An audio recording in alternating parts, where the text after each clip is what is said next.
भव्यात्माओं, गोमटसार जीवकान ग्रंथराज में अब लक्षण अधिकार के पश्चात, चूंकि यहाँ पर व्यवहार काल का वर्णन चल रहा है और व्यवहार काल से द्रव्यों की जो पर्याय बनती है उस पर्याय के अवस्थान को ही स्थिति माना गया।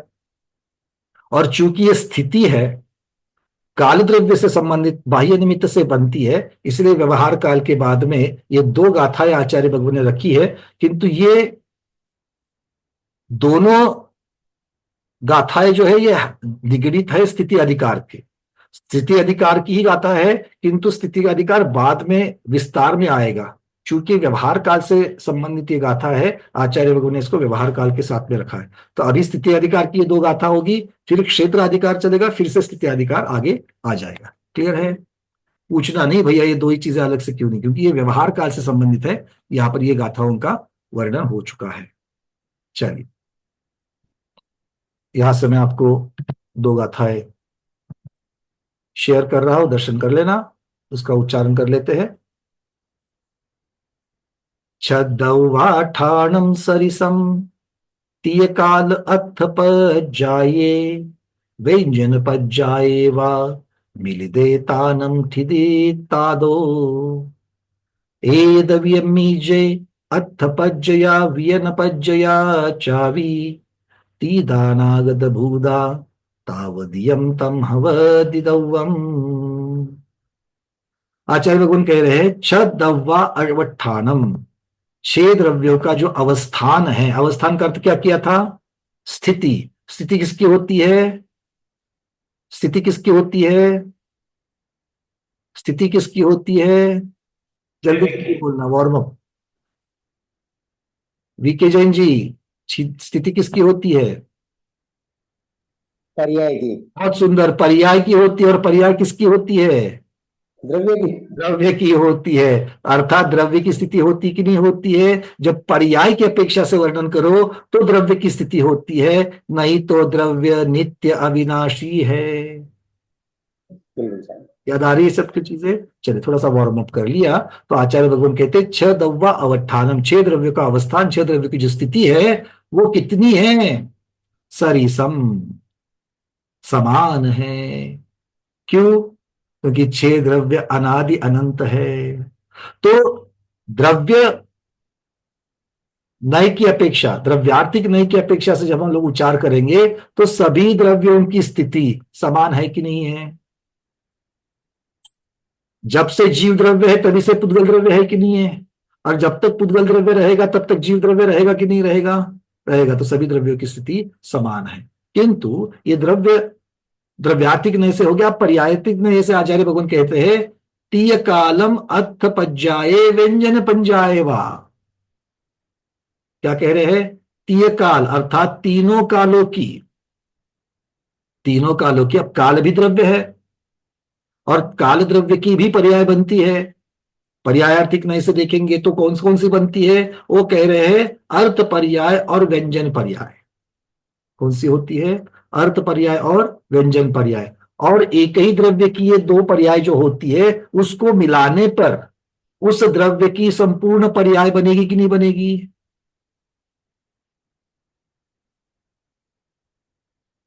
अगर आपको दो पुत्र है तो दो पुत्रों को आप वर्णन करते करते अलग अलग कर रहे हो, किंतु वो दोनों पुत्रों को मिलाकर आपके साथ मिलाने से आपका परिवार बनता है कि नहीं बनता है? बनता है। तो इसी प्रकार से आचार्य भगवान कह रहे हैं कि छह द्रव्यों का अवस्थान स्थिति जो है वो तो है समान, क्योंकि वो अनादि अनंत है। किंतु पर्यायार्थिक दृष्टि से अगर देखें तो दो पर्याय बनती है, एक अर्थ पर्याय और एक व्यंजन पर्याय। तो तीनों कालों संबंधी अर्थ पर्याय, तीनों कालों संबंधी व्यंजन पर्याय, इनको मिलाने से उस द्रव्य की संपूर्ण स्थिति का पता लग जाता है। समझा या नहीं समझा? या तो हा नहीं तो नहीं। नहीं समझा? आपको दो चीजें बिखरा करके दी है, वो एक ही चीज की दो चीजें बिखर करके तैयार हो गई है, उसी को समेटने से पहली चीज का सारा एक जगह पर आ गया, ऐसा कहेंगे कि नहीं कहेंगे? उदाहरण जो दिया हमने, तो द्रव्य पर्याय की अपेक्षा से उसकी अर्थ पर्याय बनती है व्यंजन पर्याय। अच्छा, अर्थ पर्याय और व्यंजन पर्याय पर अटक गए हो क्या? वो शब्द में अटक गए हो? कोई बात नहीं, आएगा। मान तो लो कि दो प्रकार की पर्याय बन रही है। अर्थ पर्याय कौन सी होती है? मान लीजिए वर्तमान काल की जो पर्याय एक समय वाली है वो अर्थ पर्याय है। और दूसरी पर्याय कौन सी है? क्योंकि अर्थ पर्याय कैसी होती है? उत्पन्न ध्वंसी होती है। उत्पन्न ध्वंसी सब लोग समझते हो? तो उत्पन्न ध्वंसी होती है मतलब पैदा होते ही नाश को प्राप्त हो जाती है। तो एक समय नाश, एक समय का बन गया नाश, पर्याय एक समय की बन गई, नाश हो गई। तो ये कौन सी पर्याय है? अर्थ पर्याय। इसी को तो वर्तमान पर्याय कहा कि नहीं कहा? कहा। अब दूसरी कौन सी होगी? जो दीर्घांतर स्थायी होगी, उसी को व्यंजन पर्याय कह रहे हैं। तो वो जो व्यंजन पर्याय है वो दीर्घ काल तक चलेगी, जैसे भूतकाल में भी थी और भविष्य काल में भी होगी। तो हमारे पास दो पर्याय है, अर्थ पर्याय, व्यंजन पर्याय। इसी को काल द्रव्य की अपेक्षा से देखेंगे तो वर्तमान काल, भूतकाल और भविष्य काल। क्योंकि भूतकाल भविष्य काल जो है वो किस में आएगा? दीर्घांतर स्थायी में आएगा, व्यंजन पर्याय में आएगा। और वर्तमान काल एक समय उत्पन्न ध्वंसी किस में आएगा? अर्थ पर्याय में आएगा। तो अर्थ पर्याय और व्यंजन पर्याय मतलब वर्तमान काल, भूतकाल, भविष्य काल, इनको एक करने से काल द्रव्य संबंधी संपूर्ण स्थिति मिलती है कि नहीं मिलती है? काल द्रव्य कितने काल तक है?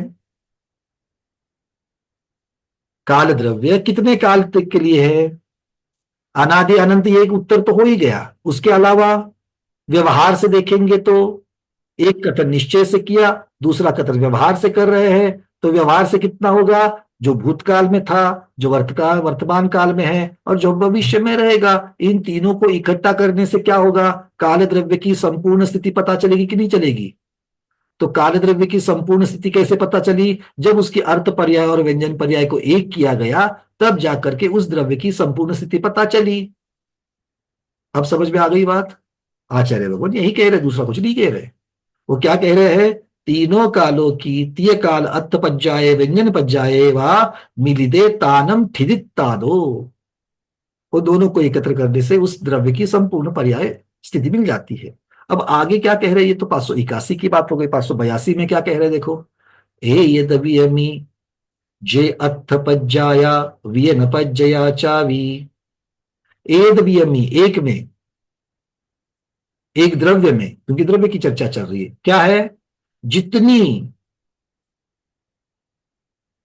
अर्थ और व्यंजन पर्याय है, अर्थपज्जया व्ययन पज्जया, अर्थपज्जय और व्यंजन पज्जया, अर्थपज्जय और व्यंजन प्रज्ञा है। मतलब क्या क्या है? जितनी भूतकालीन, भविष्यकालीन और वर्तमानकालीन पर्याय है वो तीदा तीद अनागत भूदा तावदियम। मतलब क्या हो गया? वर्तमान, अनागत मतलब भविष्य, और भूत मतलब भूत, ये तीनों काली की जो है, तावदियम तब हमदी दम, मतलब क्या है कि तब तक वो द्रव्य रहेगा। अर्थात कि एक द्रव्य में जितनी अर्थ पर्याय और व्यंजन पर्याय है, उतनी ही उस द्रव्य की भूतकालीन, वर्तमानकालीन और भविष्यकालीन पर्याय बनती है। और इन तीनों को मिलाकर के द्रव्य की स्थिति तत्प्रमाण होती है। क्लियर है? आप जीव द्रव्य हो कि नहीं हो।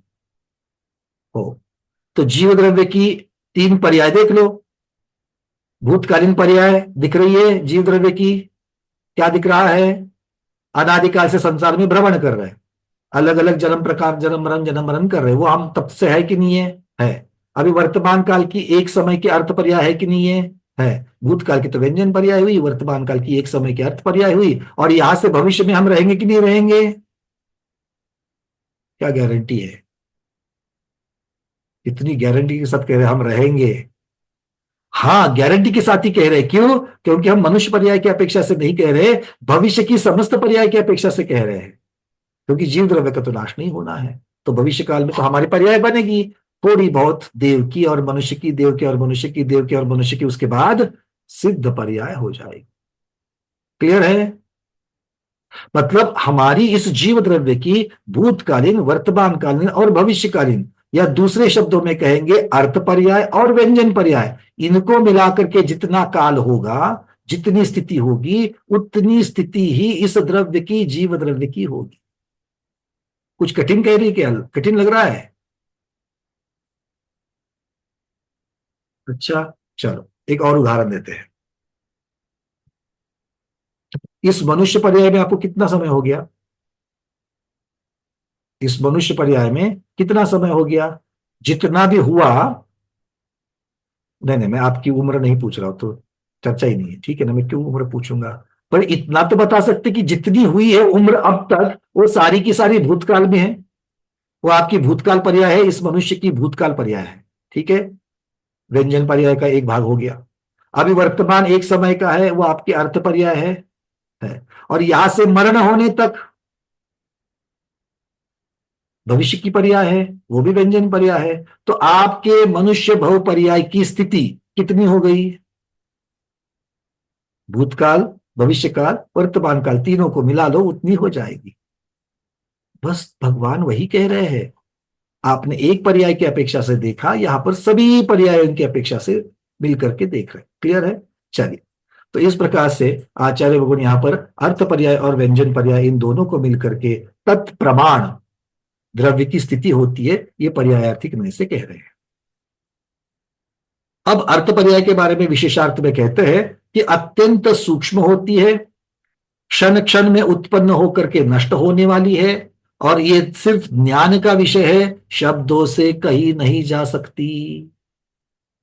अर्थ पर्याय उत्पन्न ध्वंसी है, एक एक समय की है। इसको हम अपने ज्ञान के द्वारा कथन नहीं कर सकते। अव्यक्त है, कथनातीत है। और व्यंजन पर्याय ये स्थूल होती है, स्थूल मतलब मोटी नहीं, दीर्घांतर स्थायी, उसे भी स्थूल कहते हैं। ठीक है, तो वो स्थूल कहते हैं। वो स्थूल होती है, देर तक रहने वाली होती है, शब्दों से कही जा सकती है, तथा अल्पज्ञ के भी दृष्टिगोचर होती है। केला 2 दिन में सड़ जाता है, तो वो 2 दिन की सड़न, पर्याय जो 2 दिन की हो गई केले की, पीले से काली, वो आप देख पाए कि नहीं देख पाए? देख पाए। दूसरों को व्यक्त भी कर पाए कि नहीं कर पाए? घर वालों को बोलते हैं देखो हमने केले ला करके रखे थे, आपने खाए नहीं, देखो कीले काले पड़ गए, तो व्यक्त भी कर पा रहे हैं। पर ये पर्याय व्यंजन पर्याय हो गई। वो केला क्या एकदम से 2 दिन के बाद एकदम से काला हुआ? क्या नहीं, प्रति समय थोड़ा थोड़ा थोड़ा थोड़ा हो रहा था। वो प्रति समय जितना काला हुआ था, वो आप किसी को बता सकते हो क्या? नहीं बता सकते कि इस समय में इतना ही काला हुआ, नहीं बता सकते। इस समय में, एक समय में आप कितने बूढ़े हो गए? जो बूढ़े हुए हैं वो एक समय में कितने बूढ़े हुए? कोई बैठा है क्या यहां पर जवान? वो भी तो बूढ़ा ही हो रहा है, क्योंकि प्रति समय एजिंग तो हो ही रही है। तो इस प्रकार से हम इसको समझ सकते। तो अल्पज्ञ की भी दृष्टि को देखो, अर्थ पर्याय व्यंजन पर्याय की ये दोनों चीजें तुलना हो रही है। एक उत्पन्न ध्वंसी है, दूसरी दीर्घांतर स्थायी है। एक शब्दों में कही जा सकती है, दूसरी शब्दों में कही नहीं जा सकती है। एक संपूर्ण ज्ञान केवल ही भगवान के ही ज्ञान का विषय है, और दूसरी अल्पज्ञ के भी ज्ञान का विषय है। तो ये तुलना समझ में आ रही है? बहुत सुंदर। अब आगे कहते हैं, पर्याय की दृष्टि से पर्याय के भेद किए जाते हैं, और पर्याय स्थूल और सूक्ष्म ये दोनों प्रकार की होती है, ये बताने के लिए इसके अर्थ पर्याय और व्यंजन पर्याय ये भेद किए गए हैं। तो ये पर्याय के दो भेद किए गए हैं। अब कहते हैं, अब ये अर्थ पर्याय और व्यंजन पर्याय छह द्रव्य में लगाना है। अब ये महत्वपूर्ण चीज है, थोड़ा ध्यान से सुनना। ये छह पर्याय हमको सभी में लगाना है। आचार्य भगवान कहते हैं, व्यंजन पर्याय उद्गल के अतिरिक्त संसारी जीव में होती है। जीव के दो भाग, एक शुद्ध जीव और एक अशुद्ध जीव। शुद्ध जीव को क्या कहा? मुक्त जीव। और अशुद्ध जीव को क्या कहा? संसारी जीव। तो यहां संसारी जीव की बात कर रहे हैं। तो संसारी जीव में कौन सी पर्याय बता रहे हैं? व्यंजन पर्याय। और क्या कह रहे हैं? पुद्गल में भी व्यंजन पर्याय होती है। पुद्गल की व्यंजन पर्याय होती कि नहीं होती है? अभी केले का उदाहरण लिया था, व्यंजन पर्याय हो रही है। अब आगे क्या कहते हैं, संसारी जीव अनादि कर्म बंधन बद्ध होने से मूर्तिक है। कल चर्चा हो रही थी इसके ऊपर। तो संसारी जीव को मूर्तिक भी कहा गया है क्योंकि वो मूर्तिक द्रव्य के साथ बंधा हुआ है। अब आगे कहते हैं कि धर्म द्रव्य, अधर्म द्रव्य, आकाश द्रव्य और काल द्रव्य, ये चारों द्रव्य जो इनको निष्क्रिय कहा था, धर्म अधर्म आकाश और काल, ये चारों में अर्थ पर्याय ही होती है। क्या कह रहे हैं, अर्थ पर्याय ही होती है। जीव और पुद्गल में अर्थ और व्यंजन दोनों पर्याय होती है।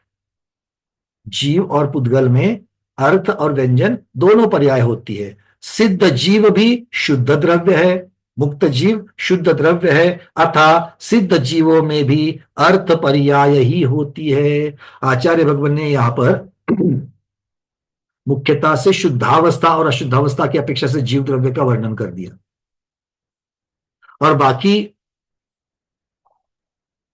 तो 6 द्रव्यों में से 2 द्रव्य ऐसे हैं जो दूसरे द्रव्य के साथ मिलकर के अशुद्ध हो सकते हैं। ध्यान से सुनना, 6 द्रव्यों में 2 द्रव्य जीव और पुद्गल ऐसे हैं जो दूसरे द्रव्य के साथ मिलकर, मतलब जीव पुद्गल के साथ, पुद्गल जीव के साथ, ये दोनों के साथ मिलकर अशुद्ध पर्याय में जा सकते हैं।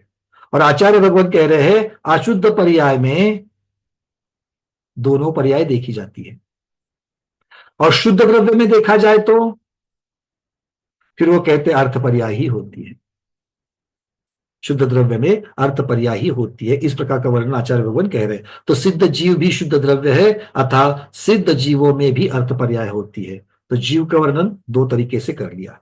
द्रव्य अनादि अनंत है, पर्याय भी संतति रूप से अर्थात परंपरा से क्रमशः अनादि अनंत है। जब द्रव्य ही अनादि अनंत है तो पर्याय भी अनादि अनंत होगी।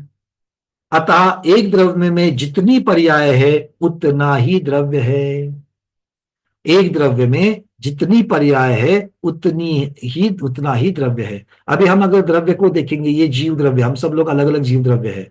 हमारी भूतकालीन पर्याय, वर्तमानकालीन पर्याय और भविष्य की पर्याय, ये तीनों को अगर जोड़ दिया जाए, उसके अलावा इस द्रव्य का कुछ अलग अस्तित्व है क्या?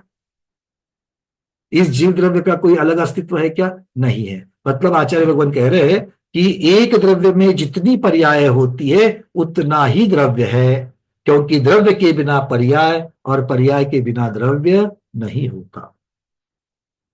आगे कहते हैं जितनी पर्याय उत्पन्न होकर के नष्ट हो चुकी है, जितनी पर्याय उत्पन्न होकर के नष्ट हो चुकी है, क्योंकि पर्याय है, उत्पन्न होगी तो नष्ट होगा। जो नष्ट हो चुकी है वो सारी भूतकालीन पर्याय है, और जो पर्याय अविद्यमान है, अभी तक नहीं हुई है, वो पर्याय आगामी निमित्त और उपादान के कारण के अनुसार होगी, जिसे भविष्यकालीन पर्याय कहा जाता है। अब वो पर्याय कैसी होगी? आचार्य भगवान अकेले द्रव्य की चर्चा नहीं कर रहे, उपादान के साथ में बाह्य निमित्त की भी चर्चा कर रहे हैं कि इनके निमित्त से ही और उपादान कारणों से ये भविष्य पर्याय होगी। और जो वर्तमान में हो रही है वो वर्तमान पर्याय है। इन तीनों पर्याय का जितना काल है उतना ही द्रव्य का काल है, उतनी ही द्रव्य की स्थिति है जो अनादि अनंत रूप है। आप किसी भी द्रव्य को अनादिकालीन पर्याय, भविष्यकालीन पर्याय और वर्तमानकालीन पर्याय, इन तीनों का जोड़ लगा करके देखो, वो अनादि अनंत ही आएगा, वो अनादि अनंत ही आएगा। आ रही है बातें समझ में? शुद्ध द्रव्य की चर्चा हम लोग कर रहे थे। तो ये द्रव्य संग्रह में आपने पहले भी पढ़ा होगा, कुछ चीजों की रिवीजन हो रही है। तो यहां पर मुख्यतः से पर्याय जो व्यवहार काल की अपेक्षा से सभी द्रव्यों में बनती है, उसका वर्णन यहां पर था। इसलिए आचार्य भगवान ने द्रव्य की स्थिति, स्थिति अधिकार का जो वर्णन किए, जो 2 गाथाएं है, वो आचार्य भगवान ने यहीं पर हमको बता दी। अब थोड़ा ये इसमें ज्यादा कुछ जटिल ऐसी चीजें नहीं है, कॉम्प्लिकेटेड नहीं है, तो हम लोग जो बरसों से जानते हैं उसी चीज को यहाँ पर एक जगह पर उन्होंने बता दिया। अब चलते हैं क्षेत्राधिकार की तरफ। अब कहाँ चलेंगे? क्षेत्र अधिकार की तरफ। प्रभु जी कुछ कहना चाहते हो? पंकज जी, हाँ चर्षि। दो द्रव्यों को विभव पर्याय में घटा दिया और चार द्रव्य जो है आकाश काल धर्म अधर्म, इसमें सिर्फ अर्थ पर्याय ही होती है, व्यंजन पर्याय नहीं होती, क्योंकि चार द्रव्य शुद्ध है कहा। लेकिन प्रश्न ये आता है कि एक परमाणु शुद्ध अवस्था में रहता है, तब उसकी जो पर्याय होगी वह अर्थ पर्याय रूप में शुद्ध ही होगी, और जब तक वह परमाणु रूप में है तब तक, और उसके बाद जब अन्य परमाणु अथवा स्कंद के साथ मिलेंगे तब उसको अशुद्ध पर्याय कहा। लेकिन परमाणु स्कंद के रूप में परिवर्तित होने पर भी परमाणु अपने वर्णादि चतुष्टय को नहीं खोते हैं। इसी प्रकार संख्यात असंख्यात अनंत परमाणुओं का पुंज स्वरूप जो स्कंद महास्कंद अर्धस्कंद आदि जो है वो भी तो परमाणु का समूह ही है। उस स्कंद में भी वर्णादि चतुष्टय अपने अपने अस्तित्व में अपने अपने प्रदेश में अवस्थित है। फिर स्कंद को हम शुद्ध रूप में क्यों नहीं मान सकते, क्योंकि द्रव्य अपने प्रदेश अपने गुण अपने अस्तित्व को तो खोते नहीं है। इसी प्रकार एक शरीर में भले जीव रहता हो, लेकिन जीव के ज्ञानादि चतुष्टय और शरीर के वर्णादि चतुष्टय उस अपने अपने द्रव्य में ही है। कोई अन्य परस्पर में गुणों का आदान प्रदान करके स्वयं के अस्तित्व को पूर्ण रूप से मिटाते नहीं है। तो जीव और पुद्गल को भी शुद्ध हम क्यों नहीं कह सकते, और कह सकते तो किस नहीं की अपेक्षा कह सकते। बहुत सुंदर। गुरुदेव देखिए, आचार्य भगवंतों का आगम का जो कथन है, एक बार किसी चीज को प्रधान कर लिया तो प्रधानता की अपेक्षा से कहते हैं। तो आपने जो परमाणु का जो आपने जिक्र कर दिया, तो स्वयं में परमाणु तो शुद्ध है, और वो किसी दूसरे परमाणु के जो रूप रसगंध वर्ण में उसकी जो स्निग्धता रुक्षता जो है, उसके जो गुण है वो कम ज्यादा होते हैं, तभी तो जाकर के दोनों का बंध बनता है, स्कंद बनता है, बंध होकर के स्कंद बनता है।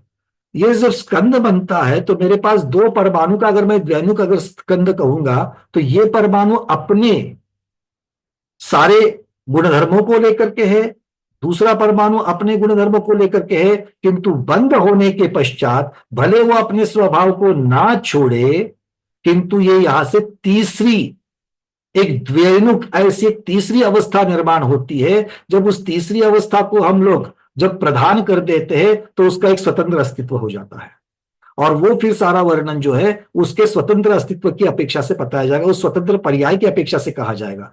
तो पहले परमाणुओं की जो स्वयं की, जब वो स्वतंत्र परमाणु थे तब उनकी अपनी अपनी अवस्था ये एक पर्याय है, और बंध के पश्चात होने वाली दूसरी पर्याय है। तो ये दूसरी पर्याय का वर्णन उसके गुणधर्म की अपेक्षा से होगा। जैसे उदाहरण ले लेते हैं, एक गुड़ है और दूसरी मिट्टी धूल है, ये दोनों भी अपने अपने गुणधर्मों के साथ में है।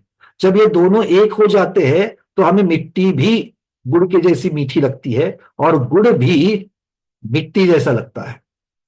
तो मैं गुड़ को देखूंगा तो वो मिट्टी जैसा लग रहा है, मिट्टी देखूंगा तो गुड़ के जैसा लग रहा है। अर्थात जो मूल स्वभाव, जो मूल गुणधर्म थे, उनसे भी अलग ऐसा कोई एक नया गुणधर्म वहां पर बन रहा है, और उस नए गुणधर्म के साथ में ये द्रव्य की नई पर्याय, द्रव्य तो वही है किंतु द्रव्य की एक नई पर्याय वहां पर जन्म ले रही है, और उसके स्वतंत्र अस्तित्व की अपेक्षा से वर्णन किया जा रहा है। उसके फिर स्वभाव विभाव क्या होंगे, और जब वो अनु था तब फिर उसके स्वभाव विभाव क्या होंगे, इसकी अपेक्षा से वर्णन होगा।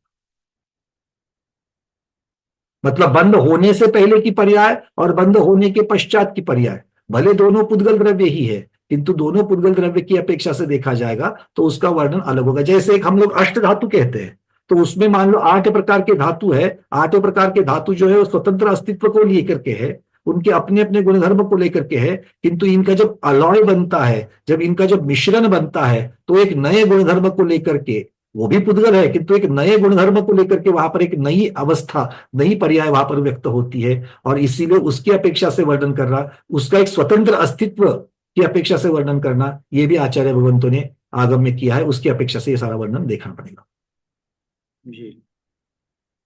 बाकी लोगों को समझ में आ रही है बातें?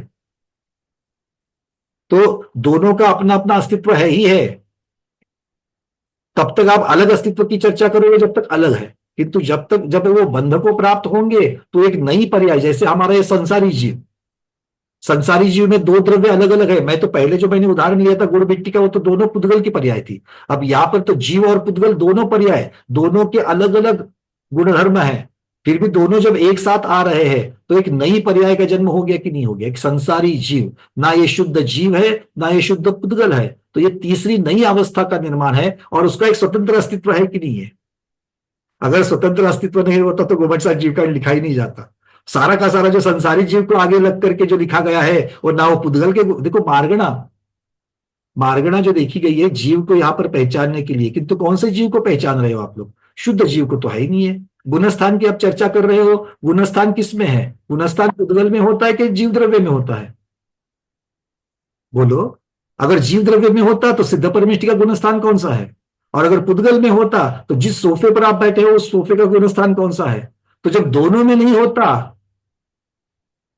तो फिर गोमर सर जीव का लिखने की जरूरत ही क्या थी? गुणस्थान कहा किसका है फिर? ना जीव का है ना पुद्गल का है, तो है किसका?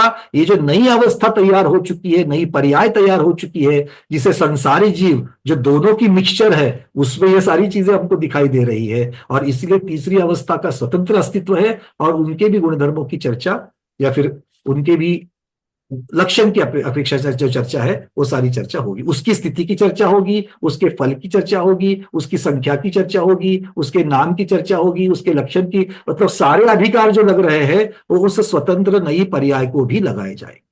जी, मैंने आपका कहना यूं पड़ रहा है। हाँ, पंकज, हाँ, आवाज आ रही है? हाँ, बोलिए।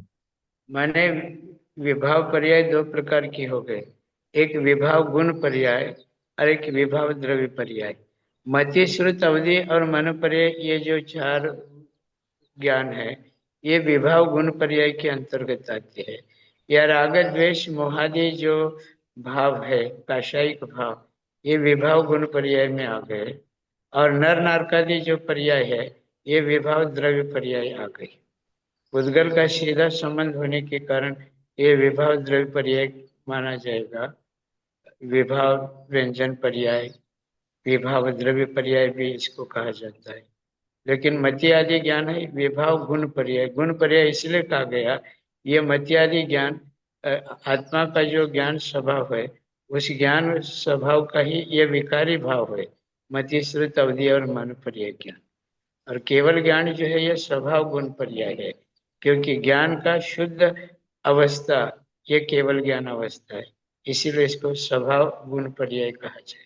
बिल्कुल गुरुदेव। और ये विषय जो है आप जिसकी चर्चा कर रहे हैं, ये विषय ऊपर के और ग्रंथ जो अध्यात्म के आदि जो ग्रंथ है, उन ग्रंथों का ये विषय और उसकी तैयारी यहाँ पर की जा रही है। अगर आप तो जब तक अलग से अर्थ पर्याय समझेगी नहीं, व्यंजन पर्याय नहीं समझेगी, आपको शुद्ध जीव की स्वभाव नहीं समझेगा, लक्षण में क्या है, द्रव्य का लक्षण क्या है, शुद्ध जीव का लक्षण, शुद्ध पुद्गल का लक्षण, शुद्ध धर्म द्रव्य का लक्षण, इनका जो लक्षण है वो लक्षण अधिकार में आपको बताया जा रहा है। और फिर इनका मिक्सचर होने के पश्चात विभाव, क्यों? क्योंकि आप वो मूल स्वभाव से विपरीत और कुछ वर्तन करते हैं, तो फिर वो विभाव पर्याय मानी जाएगी। तो इन सबको जब हम अलग से अलग पर्यायों की चर्चा करते हुए फिर उसमें से शुद्ध जीव आत्मा की तरफ बढ़ने का जो अध्यात्म के जो ऊपर के जो ग्रंथ है, उन तक पहुंचने के लिए आपकी ये सारी तैयारी ऐसे गोमरसार जीवकांड जैसे ग्रंथों में तैयारी करके, तो एक एक चीज को हम लोग अलग अलग समझ रहे हैं, और फिर आगे चल करके इनकी मिक्सचर कॉम्बिनेशन, जैसे पूरे गोमरसार जीवकांड में पहले आपको गति मार्गना अलग से बताई, इंद्रिय मार्गना अलग से बताई, बताई कि नहीं बताई? बताई। आगे चल करके अंतर्भाव अधिकार जब आएगा, 20 प्ररूपना होने के पश्चात, 20 प्ररूपना जो कहा गया है कि मैं जीव के बारे में कथन करूंगा, वो 20 प्ररूपनाओं का कथन करूंगा, आचार्य भगवान ने शुरुआत में प्रतिज्ञा की, वो 20 प्ररूपना होने के पश्चात इन प्ररूपनाओं का मिक्सचर जो अंतर्भावाधिकार है वो बताया जाएगा गोमरसार जीवकांड में। उसमें क्या कहेंगे? पहले तो आपको इंद्रिय मार्गना अलग से सिखाई, गति मार्गना अलग से सिखाई, वहां पर यह चर्चा करेंगे, अच्छा गति मार्गना के भेद कौन से हैं?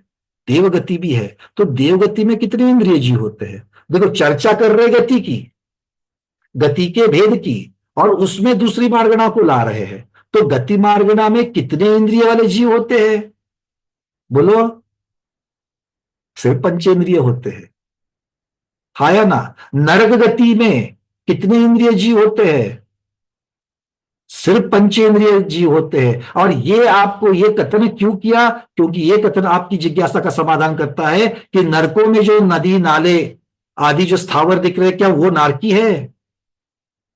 तो नरक में दिखने वाली रचना में नारकी कौन है, स्थावर कौन है? नारकी उसी को कहा जाएगा जिससे नरक गति का बंधा और उदय चल रहा है, और जो या सत्ता में जिसके नारक गति है, इनको भी नारक कहा गया है। और ये नारक जो है उनमें सिर्फ और सिर्फ पंचेंद्रिय आते हैं। अच्छा, इस पे फिर सौदनी मार्गणा को लाएंगे। मन वाले आते कि बिना मन वाले आते हैं? देव और नारकी बिना मन वाले होते हैं क्या? नहीं होते सिर्फ। तो सौदनी मार्गणा का भेद वहां पर आपको दिखेगा। अच्छा, पर्याप्तक होते कि अपर्याप्तक, लब्ध पर्याप्तक होते कि पर्याप्तक होते हैं? देखो पर्याप्ति लाई वहां पर। देव और नारकियों को सभी प्रकार की संज्ञाएं होती है कि कुछ आदि कम ज्यादा होती है? संज्ञा मार्गणा, संज्ञा प्ररूपणा वहां पर लाई। नारकी और चलो देव नारकी का क्यों चर्चा करेंगे, तिर्यंश मनुष्य की करो। तो मनुष्यों को प्राण होते कि नहीं होते हैं? अच्छा, प्राण होते हैं। फिर इंद्रिय मार्गणा की अपेक्षा से मुझे प्राणों का वर्णन करना है। एक इंद्रिय के कितने प्राण, दो इंद्रिय के कितने प्राण, तीन। ये सारी चर्चा कब तक आपसे नहीं कर सकते हैं? जब तक आपको इंद्रिय मार्गणा पर अलग से पता नहीं है, जब तक गति मार्गणा पता नहीं है, जब तक पर्याप्ति पता नहीं है, जब तक संज्ञा प्राण अलग अलग जब तक आपको पहले बताएंगे, और फिर सबकी जाकर के क्या बनाएंगे? मैं भेल नहीं कहूंगा, उसे अंतर्भावाधिकार कहते हैं, एक का दूसरे के साथ में। और 6 ढाल आपका जो 24 थाना है, 24 थाना में इसी का वर्णन किया जाता है। तो 24 थाना का पूरा 24 थाना और उसके बहुत सारे परे, ऐसा अंतर्भाव अधिकार में हम लोग पढ़ने जाने वाले हैं। 734 गाथा की अंतिम बहुत सारी गाथाएं, 70-80 गाथाएं जो है, 100 के आसपास की जो गाथा है, बस यही चलने वाला है। हमको चार्ट, आपको ब्लैंक चार्ट भेजे जाएंगे, चर्चा होगी, आप चार्ट भरते जाएंगे। क्लियर है सबको? तो एक एक चीज, इसीलिए जो अभी पढ़ रहे हो, एक एक मार्गना के आपने जो मोती चुन करके लाए हैं, उन मोतियों को भूलना नहीं, उसको गवाना नहीं है, क्योंकि इन्हीं से अंतिम हार बनने वाला है मोती का, जो आपको कंठ में धारण करना है। जैसे मानतुंग स्वामी ने 48 मोतियों की माला कंठ में धारण की थी, वैसे ही आपको इस 20 प्ररूपनाओं की माला को जो कंठ में धारण करेगा, उसी को गोमटसार जीवकान का स्वाध्यायी कहा जाएगा। क्लियर है क्या? एक बार बोलो हाँ। चलो, बहुत बढ़िया। प्रभु जी, आपका प्रश्न? तो जो जैसे पढ़ रहे हैं उसको भूलना नहीं। हाँ हाँ जी। जैसे सिद्ध भगवान को भी हम भूतकालीन और वर्तमानकालीन भविष्यकालीन कहते हैं, तो हम्म। वहां पर ये मतलब व्यंजन पर्याय मतलब किस दृष्टि से फिर ये पर्याय? बहुत सुंदर। अगर आप सिद्ध भगवान को भूतकाल की पर्याय में जब देखते हो, तो भूतकालीन पर्याय स्वयं व्यंजन पर्याय हो जाएगी, क्योंकि आप भूतकाल की अपेक्षा से कर रहे हो। तो भूतकालीन पर्याय स्वयं व्यंजन पर्याय दीर्घांतर स्थायी है। एक तो पहली बात ये हो गई। और फिर सारा का सारा वर्णन उनका फिर वो पर्याय की अपेक्षा से होगा जो शुद्ध नहीं थी, जो अशुद्ध थी। सिद्ध भगवान की मैं कौन सी पर्याय, जो सिद्ध होने के पहले की पर्याय की, पहले की बात कर रहे हैं आप? अगर आप सिद्ध भगवान की उसी अवस्था की चर्चा करो, जी। तो दो दिन पहले उनके ज्ञान में झलक रहा था, आज जी, जो जी। झलक रहा है और कल जो झलकेगा, वहां पर उनको वो भूतकालीन पर्याय हो, भविष्यकालीन पर्याय हो, तो भी वो कौन से द्रव्य की है वो महत्वपूर्ण है। वो शुद्ध द्रव्य की है, वहां पर अर्थ पर्याय ही बनेगी, वहां पर व्यंजन पर्याय नहीं बनेगी। क्यों? क्योंकि वहां वो भी सारी पर्याय जो है, क्यों? क्योंकि भूतकालीन पर्याय जो भगवान की बनी थी, सिद्ध भगवान की जो भूतकालीन पर्याय कल दोपहर में 12 बजे जो सिद्ध भगवान की जो पर्याय बनी थी, क्या वो पर्याय आज तक टिकी है? क्या वो 5 मिनट तक टिकी थी? क्या वो 20 मिनट तक टिकी थी? क्या वो 4 घंटे तक टिकी थी? नहीं। वो कितने देर तक टिकी थी? एक समय तक। मतलब वो उत्पन्न ध्वंसी थी, वो अर्थ पर्याय थी, व्यंजन पर्याय बनी नहीं। अच्छा, कल दोपहर में 2 बजे जो सिद्ध भगवान की पर्याय होगी, वो कितने समय के लिए टिकेगी? एक समय के एक लिए समय। तो क्या वो अर्थ पर्याय होगी कि व्यंजन पर्याय होगी? है ना? तो ये हमें उत्तर दे देता है इसका। इसीलिए अर्थ पर्याय का कंसेप्ट और व्यंजन पर्याय का कंसेप्ट अगर हम लोगों ने समझ के ले लिया तो हो जाएगा। तो चूंकि हमने सिद्ध भगवान की चर्चा करी, तो सिद्ध भगवान सिद्ध बनने से पहले संसारी थे, तो उस अपेक्षा से भी आप वर्णन कर सकते हो। और सिद्ध भगवान में भी भूतकालीन, भविष्यकालीन और वर्तमानकालीन पर्याय की अपेक्षा से देखा जाए, तो सिर्फ वहां पर आपको अर्थ पर्याय ही दिखेगी। उनकी भूतकालीन, उनकी भविष्यकालीन पर्याय तो होती है, सिद्ध अवस्था में ही होती है, किंतु वो भी अर्थ पर्याय ही होती है। अब ये तो सिद्ध भगवान में समझने में बड़ा इजी है, क्योंकि हम लोग अपनी बुद्धि से वहां तक पहुंच रहे हैं, किंतु धर्म द्रव्य, अधर्म द्रव्य, आकाश द्रव्य, काल द्रव्य में ये क्या कह रहे हैं, होती तो सिर्फ और सिर्फ अर्थ पर्याय ही, वहां पर व्यंजन पर्याय की चर्चा नहीं करी है। ठीक है, चलिए। पंकज जी, हाँ जैसे जीव ज्ञान स्वरूप है, आत्मा ज्ञानम स्वयं ज्ञानम ज्ञानात्मनि करोति क्यों। तो ज्ञान ज्योति रूप है, ज्योति ज्ञान रूप है, और आत्मा निराकार स्वरूप है।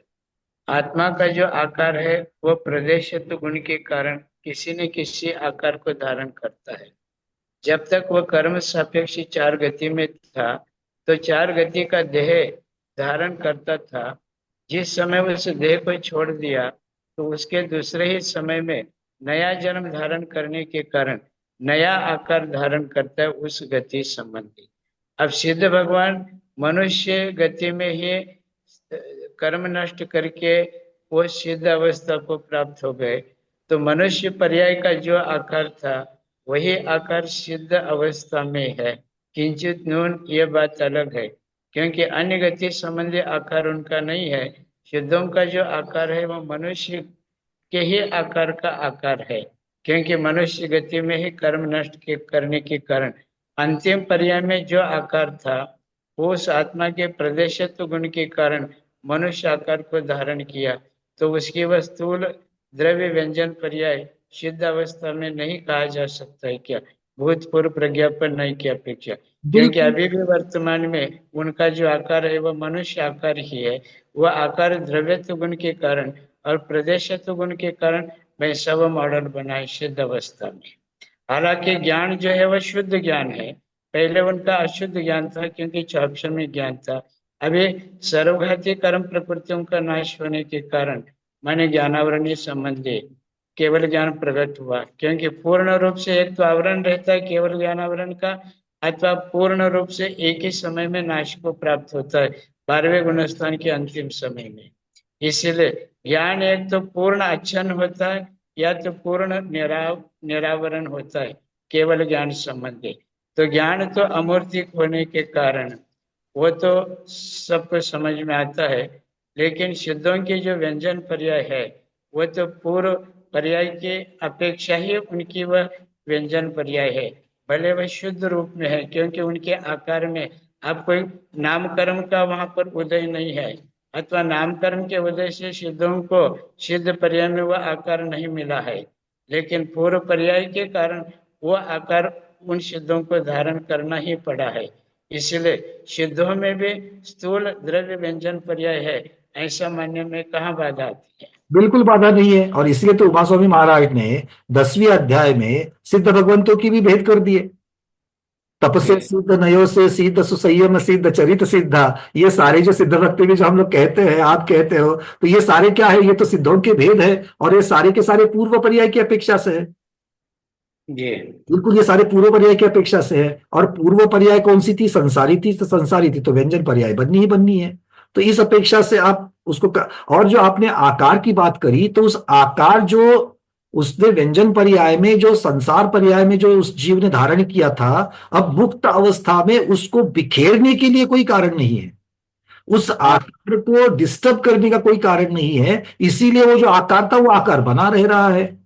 बस इतनी सी बात है, जी क्योंकि उसको बिखरने का कारण नहीं। जैसे वातवलय में क्यों जाकर के बैठे, क्योंकि आगे बढ़ने का कारण नहीं है। वैसे बिखर के फिर वो स्कंद जो जीव के जो आत्म प्रदेश है वो अलग अलग जगह पर पूरे लोकाकाश में क्यों नहीं फैले, क्योंकि फैलने का कोई कारण ही नहीं है। जी जब तक कारण नहीं तब तक कार्य नहीं होगा। और ये सारे आपने बिल्कुल ठीक है, ये जो सारी व्यंजन पर्याय सिद्धों में होती है, इसलिए उमा स्वामी महाराज ने इतना बड़ा प्रकरण 10वें अध्याय, क्योंकि वो तो सागर गागर में भरी है तो भी उन्होंने वो सूत्र रखे हैं। इतना महत्वपूर्ण विषय है कि वो हाईलाइट करना चाहते हैं कि सिद्ध भगवान को एकांत से मत ले लो, उनको भी नयों के द्वारा पहचाना जा सकता है, और नयों के द्वारा सिद्धों के भी भेद हो सकते हैं, इस अपेक्षा से उन्होंने कह दिया है। जी, इतनी बात है। सिद्धों की आत्मा जब तक संसार में थी तब तक उसकी जो व्यंजन पर्याय अथवा द्रव्य पर्याय जो थे ना वो सादे शांत थे, लेकिन अब जो उनकी पर्याय है वह सादे अनंत पर्याय कही जा सकती है, क्योंकि वो पहले से कोई सिद्ध बना नहीं, बीच अवस्था में उनको सिद्धत्व प्राप्त हुआ है, इस अपेक्षा सादीपना है। अब एक बार सिद्ध पर्याय प्राप्त हो गए, उसका तो कभी अंत नहीं होगा, क्योंकि सिद्ध पर्याय कोई कर्म उदय से अवदैक भाव अथवा अवदैक अवस्था को तो प्राप्त नहीं किया है, इसलिए उसको सादी अनंत पर्याय कह सकते हैं, अंत को प्राप्त नहीं होगा ये कह सकते हैं। व्यंजन पर्याय सादी अनंत पर्याय है, लेकिन चार गतियों में रहते हुए वो तो सादी शांत पर्याय ही कही जा सकते, क्योंकि वो कर्म सापेक्ष पर्याय है। बिल्कुल बिल्कुल ठीक। इसलिए शुद्ध द्रव्य का वर्णन और अशुद्ध द्रव्य का वर्णन, क्योंकि अशुद्ध द्रव्य जो है ये एक नया अस्तित्व के साथ है, इसलिए उसका वर्णन अलग से हो जाएगा, ये बात यहाँ पर सिद्ध होती है। पंकज जी, एक विषय और मैं चर्चा में लाना चाह रहा हूँ। हाँ जी बोलते हैं। अपन जो कहते हैं ना, मति ज्ञानावरणी कर्म के क्षम से ज्ञान प्रकट हुआ, श्रुति ज्ञान, अवधि ज्ञान, मन पर्य ज्ञान, तो ये पौद्गलिक ज्ञान है, क्योंकि क्षम का संबंध जो है वो ज्ञानावरण के आवरण के संबंध से होने के कारण ये पौद्गलिक ज्ञान ऐसा जो कहा जाता है, बहुत सारे विद्वान लोग भी कहते हैं। तो पौद्गलिक ज्ञान इन चार मत्यादि ज्ञानों को तो अपन कह ही नहीं सकते हैं, क्योंकि पुद्गल एक तो जड़ात्मक है, अचेतनात्मक है, अज्ञानात्मक है, उसमें ज्ञान शक्ति तो है ही नहीं, ज्ञान गुण अथवा ज्ञान स्वभाव अथवा ज्ञान स्वरूप उसमें है ही नहीं। जो भी मत्यादि ज्ञान है वह ज्ञान का ही एक ज्ञान, जो पूर्ण आत्मा में जो ज्ञान स्वरूप है, या आत्मा ज्ञान स्वरूप, ज्ञान आत्म स्वरूप है, जितने मात्रा में आवरण हट गया उतने मात्रा में ज्ञान प्रकट हो गया कहते हैं। तो आवरण से ज्ञान प्रकट नहीं हुआ है, आवरण बाजू में होने के कारण ज्ञान स्वभाव जो था वह प्रकट हुआ है।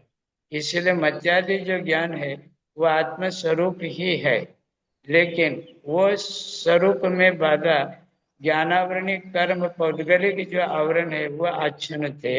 इसके लिए बहुत सरल से एक व्यवहारिक उदाहरण है। एक तपेले है और उस तपेले में मान लीजिए 10 लीटर दूध रखा हुआ है और उसमें कोई मक्खी वगैरह ना गिर जाए, इसलिए उसके ऊपर एक ढक्कन रख देते हैं। तो कभी कभी वह दूध गर्म होने से उसको ठंडा करने के लिए ढकना थोड़ा सा हटा देते हैं, तो गर्म का जो बाष्पीकरण होता है और वह ठंडा होने लगता है। तो जितना हमने ढकना हटा दिया उतने मात्रा में उतने स्थान को हम देख रहे उस इसमें दूध है करके, फिर धीरे धीरे ढक्कन और भी हम हटाते जाए तो जो क्या पूरा ही दूध अपने को तपेली का दिखाई देता है। तो ढकने से ढक्कन जो ऊपर का है ना, उस ढक्कन से अपने को दूध का ज्ञान नहीं हुआ, वह ढक्कन जैसे जैसे हम हटाते गए वैसे वैसे अपने को अपने से ही ज्ञान प्रकट हुआ, न कि ढकने से। इसी प्रकार ज्ञान के द्वारा ही हम जानते हैं, चाहे वह मति ज्ञान हो, चाहे श्रुति ज्ञान हो, चाहे अवधि ज्ञान हो, चाहे मन पर्य ज्ञान हो, कोई वह ज्ञान आत्मा का ही ज्ञान है। ज्ञान कोई पुद्गल में ज्ञान नहीं, न पुद्गल के कार्मिक वर्गनाओं में वह ज्ञान है, न आवरण में कोई ज्ञान है। ज्ञान तो आत्मा में ही है, लेकिन जो बाधक कारण था ना, वो उतना हटने से आत्मा का स्वभाव ही वहां पर प्रकट हुआ। इसी प्रकार मति श्रुत अवधि और मन पर ज्ञान है, वह भी आत्म स्वभाव की ही अभिव्यक्ति है, न वह पुद्गल की अभिव्यक्ति से होने वाला ज्ञान है, ऐसा कहा जाएगा। बिल्कुल गुरुदेव, आपने जो बात कही वो ठीक है, किंतु जो विद्वान किस अपेक्षा से कहते हैं उसका अगर हम लोग चर्चा करेंगे कि वो पौद्गलिक क्यों कहते हैं, ज्ञान को कथनचित ज्ञान पौद्गलिक है, ये वर्णन तो वैसा ही है जैसे आत्मा को या जीव को कथनचित मूर्ति कहा गया है। क्योंकि आप जितना भी ज्ञान, जीव का स्वभाव, जीव का गुण कितना भी आप कहोगे तो भी वो शुद्ध जीव की अपेक्षा से वर्णन हो जाएगा, वो अशुद्ध जीव की अपेक्षा से नहीं होगा, क्योंकि वहां पर वो ज्ञान प्रकट हो रहा है। क्योंकि कोई भी कार्य होने के लिए दो चीजें तो जरूरी है, एक है उपादान और दूसरा है बाह्य निमित्त। तो यहां पर उपादान की अपेक्षा से तो ज्ञान अंदर था, जैसे आपने दूध कहा पतीले में, तो ज्ञान था इसीलिए दिख रहा है। और दूसरा, आप जो ढक्कन की जो बाह्य निमित्तता है उसको उस अवस्था में आप वहां पर उसको नकार नहीं सकते। इसीलिए किसी अपेक्षा से कथनचित स्यात् से हम ये कह सकते हैं कि भाई उसका भी उसमें बाह्य निमित्त था, इतनी सी चर्चा। तो इसीलिए तो कहा गया कि ये जो संसारी जीव है ये नई अवस्था है, ये ना जीव है, ये ना पुद्गल है, ये टोटली नई अवस्था है, ये इसका नया अस्तित्व, अपना एक स्वतंत्र अस्तित्व है। और उस स्वतंत्र अस्तित्व की अपेक्षा से जब चर्चा होती है तब कथनचित वाली ये बात हो जाती है। और इसीलिए जैसे हम लोग संसारी जीव को मूर्तिक कहते हैं, कथनचित जीव मूर्तिक है, कथनचित अमूर्तिक है, वैसे ही ज्ञान को भी कथनचित ज्ञान जीव है, कथनचित पौद्गलिक, ये जो कह दिया ये इस अपेक्षा से वर्णन है। दूसरा महत्वपूर्ण चर्चा, और ऐसी चर्चा सिर्फ ज्ञान के साथ में नहीं लगती है, तो ये तो आचार्यों ने ऐसी चर्चा उन्होंने आश्रव के साथ भी लगाई, संवर के साथ लगाई, बंध के साथ, इतना ही नहीं मोक्ष के साथ भी लगा दी। अब मोक्ष जीव है कि पौद्गल है, अगर ये जाए तो आचार्य भगवंतों ने भाव मोक्ष द्रव्य मोक्ष दोनों चीजें कही। बंध की चर्चा अगर हम लोग करते हैं तो बंध अकेले पुद्गलों के आश्रव को, कर्म के पुद्गलों के आश्रव को आकर के आत्मा के साथ बंधने को अगर बंध कहेंगे तो फिर उसके पीछे वाला जो कारण है, जो उसके जो भाव है जिनकी वजह से बंध रहे हैं वो क्या, क्योंकि भावाश्रव, भाव बंध, भाव संवर, भाव निर्जना, भाव मोक्ष ये जीव का देना है। और इनके साथ में जो कर्मों के साथ में होने वाली सारी व्यवस्था वो पुद्गल का देना है। किंतु यहां पर ना जीव के अलग निकाल सकते हैं ना पुद्गल को अलग निकाल सकते हैं, क्योंकि जीव को अलग निकालोगे तो ये पर्याय, ये क्रिया ही नहीं दिखेगी। अलग से पुद्गल को निकालोगे तो भी ये क्रिया नहीं दिखेगी, क्योंकि अकेले सोफे में हमें कर्मबंध नहीं दिखता है और शुद्ध जीव में भी हमें कर्मबंध नहीं दिखता है, ना संवर दिखता है ना आश्रव दिखता है। इसका मतलब है ना यहाँ पर जीव की चर्चा है शुद्ध, ना जीव पुद्गल, शुद्ध पुद्गल की चर्चा है। तो यहाँ पर ये जो तीसरी पर्याय स्वतंत्र पर्याय बनी है उसकी चर्चा है, और उसकी अपेक्षा से ये वर्णन उसका निषेध को पात्र नहीं होता है। इसीलिए आचार्यों ने जो चर्चा द्रव्याश्रव भावाश्रव की किया है, या फिर जीव द्रव्य भी कथनचित पुद्गल मूर्तिक है अमूर्तिक है, ये जो सारी चर्चाएं आती है, यही तो हमारे जिनागम की खासियत है कि हम एकांत को लेकर के नहीं चल रहे हैं। क्यों? क्योंकि ये फैक्ट है, इसको नकारा कैसे जा सकता है, और जिसे नकारा नहीं जा सकता उसका कथन होना आवश्यक है। फिर या तो वो किसी अपेक्षा से या निरपेक्षता से। अगर आप स्वतंत्र अस्तित्व की अपेक्षा से चर्चा करो तो वो बाकी की अपेक्षा, बाकी मूल द्रव्यों के निरपेक्ष हो जाएगा, और बाकी द्रव्यों को साथ लेकर के जैसे आपने वर्णन कर गया वो सापेक्ष हो जाएगा।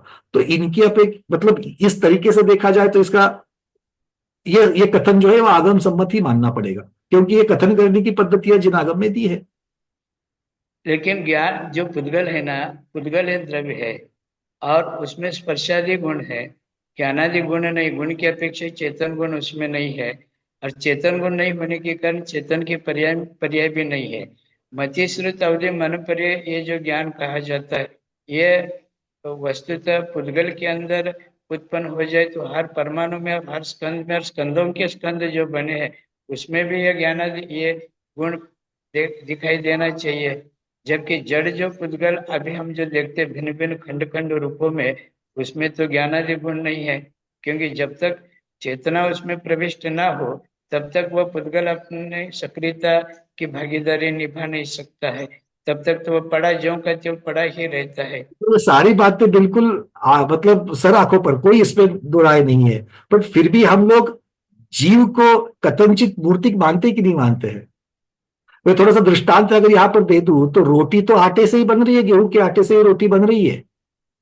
तो फिर भी हम लोग ये कहते कि नहीं, बाह्य निमित्त को हम लोग उसको देते कि नहीं महत्व। देखिए ये पत्नी के द्वारा बनाई गई है, ये मेरे पत्नी की रोटी है और ये माँ की रोटी है।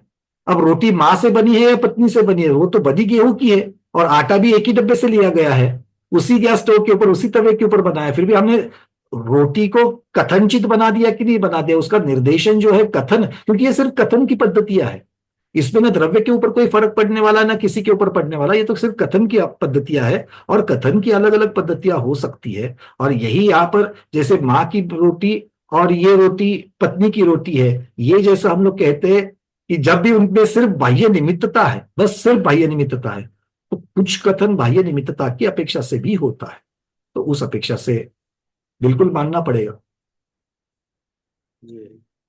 मतलब ये बात दिमाग में सभी को पक्की करनी पड़ेगी। कथन जो कर रहे हो वो सिर्फ बाह्य निमित्त की अपेक्षा से है, और बाह्य निमित्त को बाह्य निमित्त की सहकारिता की अपेक्षा से ही जानना चाहिए। बाकी सारे जो चीज है वो वहां पर ज्ञान गुण की है। ये ये ये जहां तक क्रिस्टल क्लियर नहीं होगा, बिल्कुल पक्का जहां पर नहीं होगा, ये इसका, ये जब तक क्लियर नहीं होता तब तक सम्यक तो ही सही नहीं होगा, क्योंकि यथार्थ सिद्धांत कैसे कहेंगे। ये वह यथार्थ में जिसकी यथार्थता है, फिर निमित्त को निमित्त की अपेक्षा और उपादान को उपादान की अपेक्षा दोनों को जानना ही पड़ेगा, दोनों को महत्व देना ही पड़ेगा। ठीक है। चलिए थोड़ा सा आगे बढ़ते हैं। अब इसमें अंजू जी का कुछ कहना है शायद। अजय यदि कुछ कहना चाह रही है आप, एक मिनट म्यूट कर रहा हूं। नमस्ते आचार्य श्री, नमस्ते आचार्य श्री, वंदना भैया जी। भैया जी, ज्ञान पौद्गलिक है ऐसा नहीं आया है। ज्ञान जहाँ तक मुझे पढ़ने में या सुनने में आया है, समझ में तो ये आया है कि मूर्तिक अवस्था को जानता है। यहाँ तक कि मति, श्रुत, अवधि और मना पर ये जो मूर्तिक रूप को जानता है, इसलिए पौद्गलिक को जानता है। पौद्गलिक कहाँ है? और ये जो मत्यादि जो ज्ञान चार है, ये अवस्थाएं हैं, ये ज्ञान नहीं है, ज्ञान की अवस्थाएं हैं चार, ऐसा कहा गया है। अवस्था का अर्थ होता है पर्याय, और पर्याय उसी की बनती है जो उसके साथ में जोड़ा जाता है। आप अभी जीव हो कि नहीं हो, क्योंकि आप जीव हाँ, रहे हो इसीलिए आपको जीव कहा जा रहा है। तो ये सारी बातें आप कितना भी तरीके से उसको अलग अलग तरीके से कहिए, आप ये जो कह रहे कि भाई पुद्गलिक नहीं कहा, पुद्गल को जानता है, वो तो जीव द्रव्य है ही है। जो ज्ञान है वो स्व को भी जानता है, पर को भी जानता है। नहीं मतलब मति ज्ञान आदि जो है ना, उसको पुद्गल नहीं कहा है कि उनके ज्ञान को, ज्ञान तो ज्ञान ही ना, ज्ञान के भंडारे में से ज्ञान एक की ज्ञान अवस्था तो है, मति ज्ञान के ज्ञान की रूप में आया अवस्था है, है।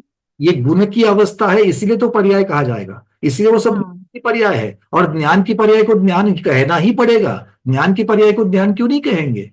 जी। और इसीलिए तो आगे शब्द लगा दिया कि मन पर्याय ज्ञान, मति ज्ञान, श्रुत ज्ञान। और उसके अविभाग प्रतिच्छेद भी किसके हैं? ज्ञान के अविभाग प्रतिच्छेद है। और जब ये भी बताया गया है कि जब ये चारों नाम हटा दिए जाते हैं तो सिर्फ ज्ञान ज्ञान ज्ञान ज्ञान ज्ञान ही बचता है, तो फिर जानने नहीं है।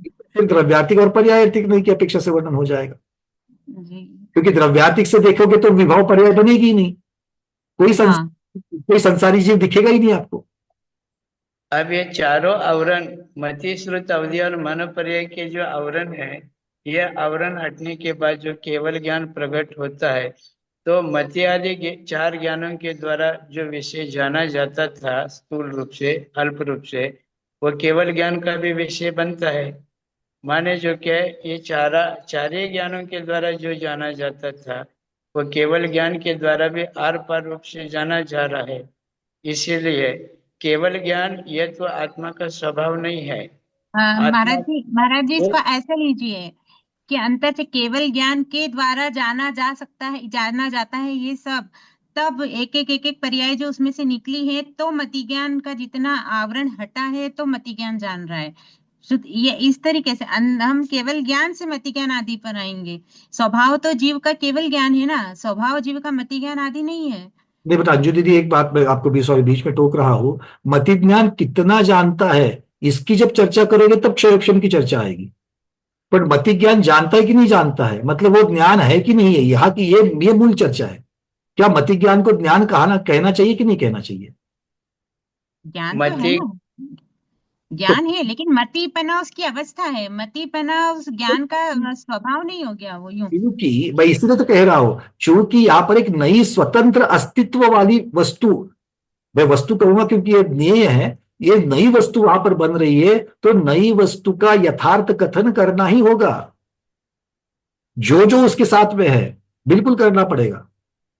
जैसे जैसे आचार्य श्री ने अभी उदाहरण दिया था कि दूध में व्याप्त है, तो मुझे ऐसा समझ में आ रहा था कि दूध में मैं केवल ज्ञान स्वरूप ही, मतलब दूध जो है पूरा केवल ज्ञान स्वरूप ही है।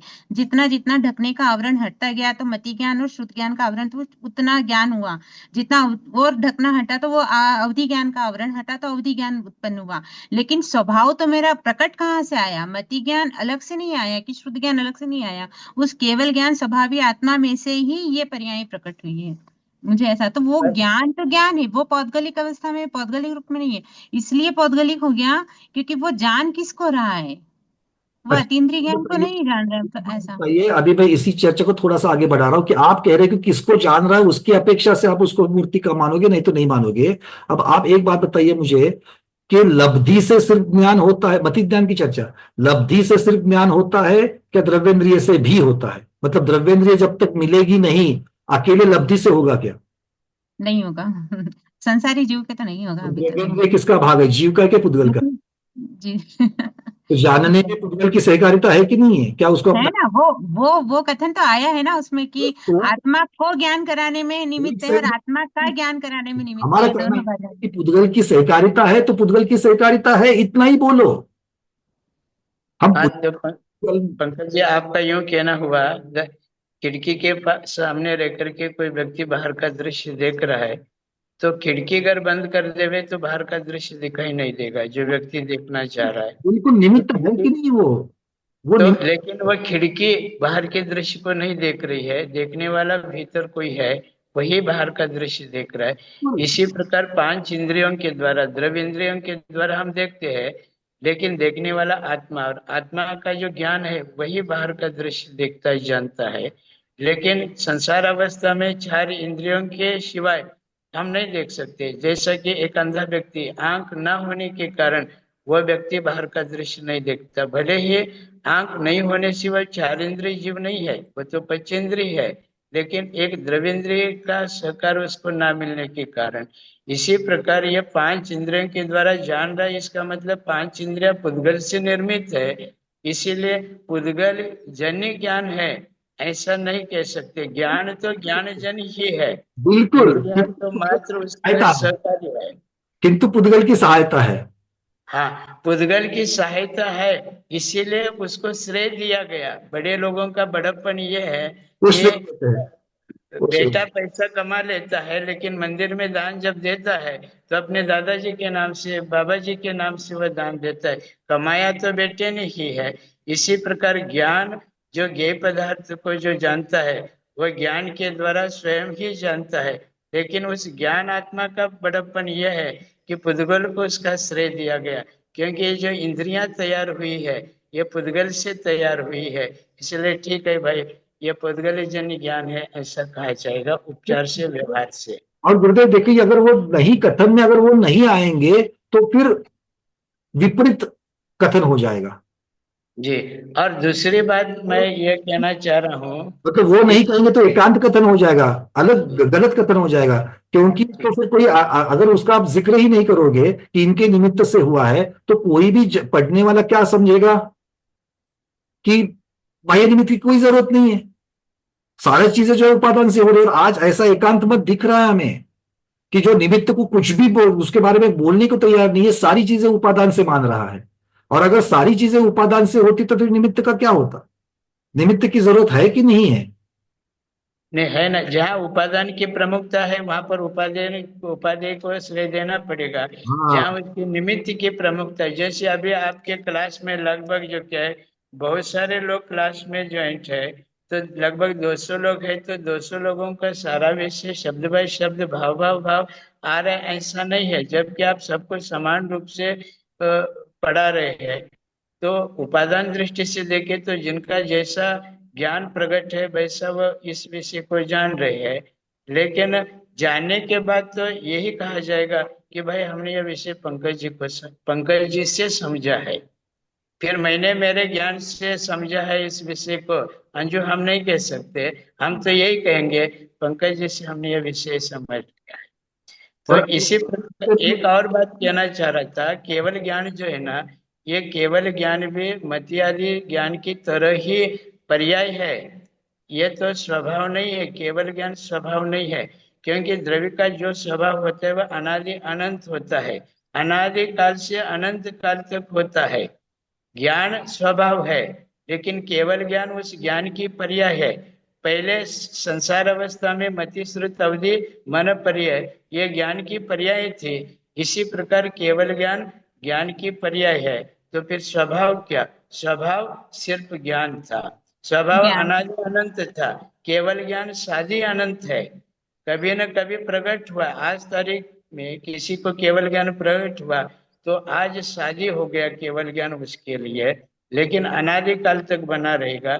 इसलिए केवल ज्ञान सादी अनंत है, और मति ज्ञान अभव्यम की अपेक्षा अनादि अनंत है, भव्यों की अपेक्षा जो मोक्ष जाने वाले भव है उनकी अपेक्षा सादी सादी अनंत। अंत है, अंत को प्राप्त होगा।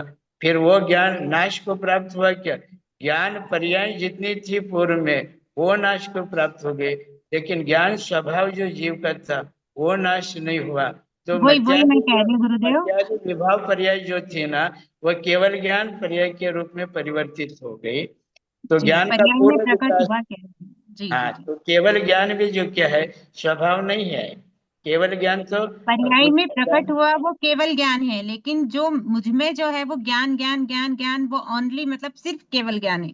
वो उसको बराबर। सिर्फ केवल सिर्फ ज्ञान ही ज्ञान है, उसमें मति आदि की कोई विवक्षा नहीं लगाई। लेकिन जो अवस्थाएं अभी है, जो पर्याय प्रकट रूप में आ रही, उसका नाम हमारे मति अवधि आदि ये पढ़ा है। लेकिन है तो वो ज्ञान के ही भंडार में से निकला हो ना। तो केवल ज्ञान सिर्फ अभी मैं केवल ज्ञान स्वभावी हूँ कि नहीं? मेरे में सिर्फ ज्ञान ही है, केवल ज्ञान ही है। वो पर्याय प्रकट केवल ज्ञान जो है वो तो सादी अनंत है, वो बात तो बिल्कुल है। वो पर्याय में प्रकटता के हिसाब से हमने माना है कि वो केवल ज्ञान है। और केवल ज्ञान को भी पर्याय क्यों कहा जाएगा? क्योंकि केवल ज्ञान पूर्ण रूप से आवरण का क्षय होने से, ज्ञानावरणीय कर्म का क्षय होने से केवल ज्ञान प्रकट हुआ। इसलिए केवल ज्ञान को क्षयिक ज्ञान कहा जा सकता था। पहले जी क्षयक्षम ज्ञान था, जितने मात्रा में ज्ञान क्षयक्षम को प्राप्त हुआ इसलिए उसको क्षयक्षम ज्ञान कहा गया। और यह पूर्ण रूप से आवरण का क्षय होने के कारण इस केवल ज्ञान को क्षयिक ज्ञान कहा गया। और संसार अवस्था में जितने अवश्य में जानने में नहीं आता था उसको अवधि ज्ञान कहा जा सकता था, मैंने उतने मात्रा में ज्ञान का अभाव था, ज्ञान का प्रगटीकरण नहीं था, इसलिए अवदैहिक भाव था।